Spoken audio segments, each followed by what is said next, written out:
welcome back to my channel. Today we will learn about one of the most devastating and pivotal storylines that has ever graced the screens of The Bold and the Beautiful.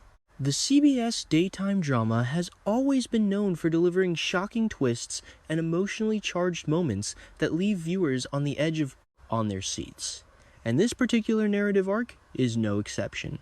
What begins as a tense personal conflict escalates into an unthinkable tragedy that will forever alter the lives of multiple characters and send shockwaves through the entire Forrester and Spencer families. The intensity of this storyline demonstrates why The Bold and the Beautiful remains one of daytime television's most compelling and dramatic shows where secrets, passion, and fate converge in the most unexpected and devastating ways. The build-up tension reaches a breaking point. The atmosphere has been thick with tension for weeks as Ivy Forrester finds herself increasingly troubled by Dylan's presence in Los Angeles, and more specifically in the life of Elektra, who is very important to her. Ivy's protective instincts kick into overdrive when she witnesses something through a window that shatters her sense of security and family. Harmony. What she sees appears to be an intimate moment between Dylan and someone close to her. And rather than approach the situation calmly or seek clarity through conversation, Ivy's emotions boil over into something far more dangerous. The fact that this event is observed through glass almost voyeuristically adds another layer of violation and betrayal to Ivy's already fractured emotional state. For Ivy Forrester family, loyalty has always been paramount. As a member of the prestigious Forrester family, she carries with her the weight of family expectations and the desire to protect those she loves from harm. Elektra represents the future generation of the family, and Ivy believes it is her responsibility to shield her from Dylan's influence. In Ivy's mind, Dylan is a threat, a disruptive force that cannot be tolerated within the family's carefully constructed world. The fact that she believes Dylan is responsible for corrupting or leading Elektra astray fuels an anger that has been simmering beneath the surface, waiting for the right moment to explode. Ivy's suspicions and concerns have been growing for some time, but the sight of that intimate scene crystallizes her resolve into action. She decides that she can no longer sit passively and allow this situation to continue. She will confront Dylan directly and demand that she leave Los Angeles once and for all. Ivy's decision to take matters into her own hands rather than involve other family members or handle the situation through proper channels sets the stage for the catastrophic events that are about to unfold. The confrontation. Ivy takes action. Unable to contain herself any longer, Ivy makes her way to Will Spencer's residence. The fact that Dylan is there at Will's house only adds fuel to the fire in Ivy's mind. Will Spencer, a man with his own complicated history within the daytime drama, is now somehow connected to Dylan in a way that troubles Ivy deeply. Ivy storms into the house with clear intention and purpose. She is not there for polite conversation or measured discussion. She is there to confront Dylan about what she has witnessed and to demand an explanation for the betrayal she believes has occurred. When Ivy comes face to face with Dylan, her anger is barely contained. She unleashes a barrage of accusations and insults directed at Dylan, refusing to hear any explanation or perspective other than her own. In Ivy's eyes, Dylan is nothing more than a home wrecker, a person who has deliberately set out to destroy the happiness and stability of Elektra. Ivy's words are harsh and cutting, designed to wound and demean. She calls Dylan a destroyer, a saboteur of family joy, and makes it abundantly clear that Dylan's presence in Los Angeles is not only unwelcome, but intolerable. The tension in that room reaches unbearable levels as Ivy's accusations continue unabated. Dylan, for her part, is likely attempting to defend herself or at least trying to respond to these serious allegations. But Ivy is not interested in dialogue or explanation. Ivy has already made up her mind about Dylan's guilt, and her intentions are singular and focused. Dylan must leave Los Angeles. And Ivy is willing to do whatever it takes to make that happen. The threats, desperation, and ultimatums. As the confrontation escalates, Ivy begins making explicit threats. She declares that she will use every resource at her disposal to force Dylan out of Los Angeles. This is not a passing moment of anger or a casual threat made in the heat of the moment. These are deliberate, calculated statements of intent. Ivy, backed by the considerable resources and influence of the Forrester family name, is essentially declaring war on Dylan. The threat carries weight and consequence because Ivy has the means to make good on her words. Ivy's threats are not idle. The Forrester family has connections throughout the city, in the business world, in legal circles, and in social circles. If Ivy chooses to leverage these connections against Dylan, the results could be devastating. Dylan's life in Los Angeles could become unbearable under such pressure. Employment opportunities could dry up, social doors could slam shut, and legal troubles could be manufactured or exploited. Ivy is essentially threatening to use her family's wealth and influence as weapons to destroy Dylan's life in the city if Dylan refuses to voluntarily leave. The desperation in Ivy's words suggests that she has convinced herself that this is the only solution to the problem she perceives. In her mind, she is not being cruel or unreasonable. She is being protective and necessary. She is doing what must be done to preserve her family's integrity and happiness. The threats escalate the situation from a tense personal conflict into something far more serious, far more dangerous, and far more likely to result in violence or tragedy. The moment of truth, when anger becomes action. As Ivy continues her verbal assault on Dylan, her anger reaches a fever pitch that transcends normal human emotional response. Ivy is no longer thinking clearly or rationally. She is operating entirely on the basis of rage, betrayal, and the conviction that she is absolutely right in her judgments and actions. All of the careful social conditioning and civilized restraint that normally governs human behavior begins to crumble away, leaving only raw, primitive emotion.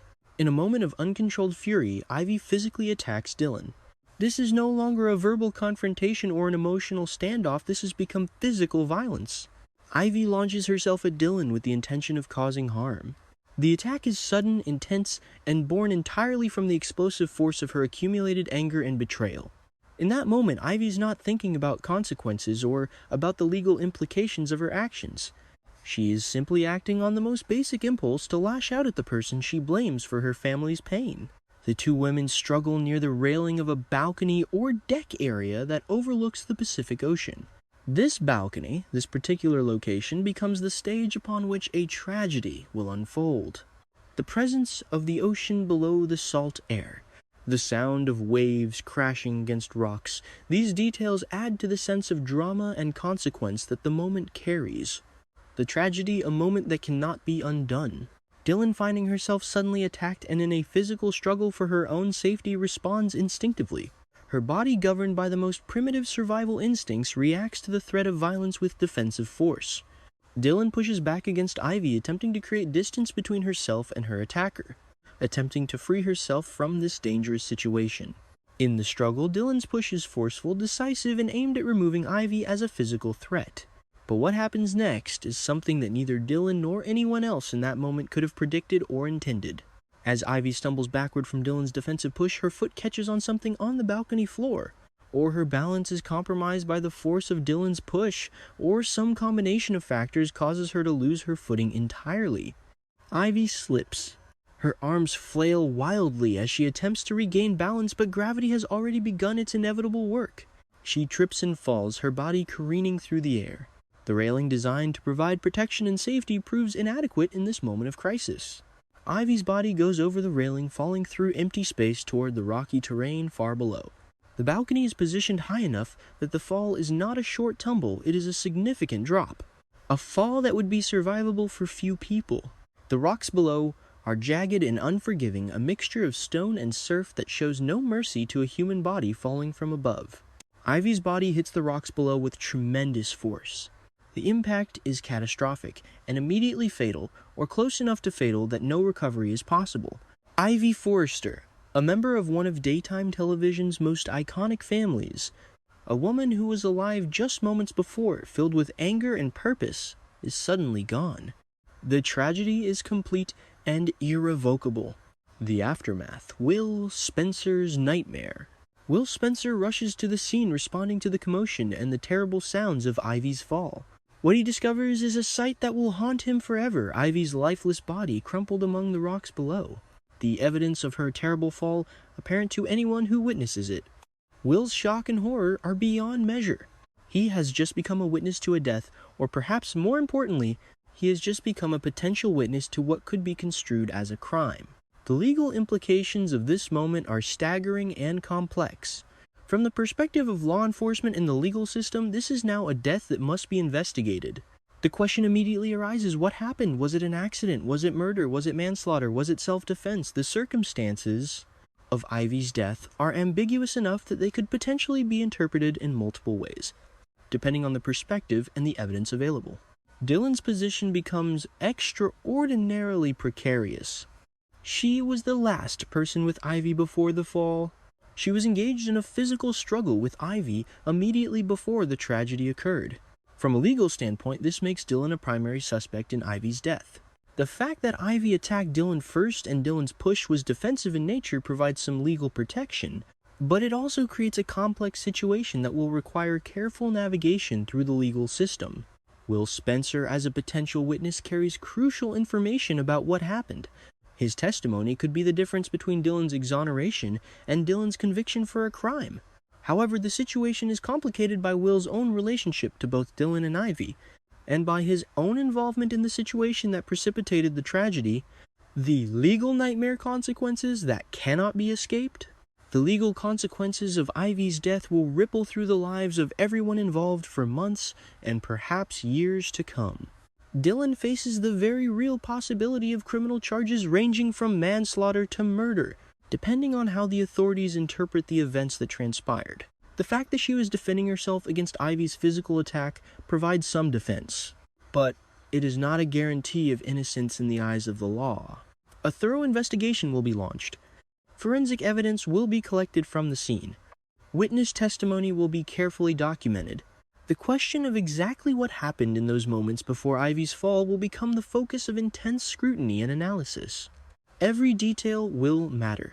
The angle of the fall, the presence or absence of defensive wounds on Ivy's body, the positioning of objects in the room, the testimonies of those who were present, all of these factors will be meticulously examined and analyzed. For Dylan, the nightmare has only begun.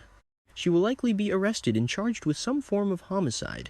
She will require legal representation, and her defense will need to center on the fact that she acted in self-defense, that Ivy's fall was an accident, and that Dylan bears no criminal responsibility for Ivy's death.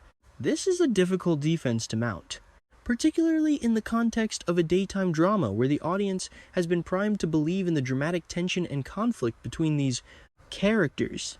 The family impact, shock, and devastation. The Forrester family will be devastated by the news of Ivy's death.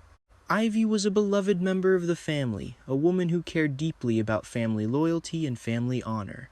The fact that she died in such a tragic and violent manner, and that her death appears to have occurred during a confrontation with Dylan, will send shockwaves through the entire family structure.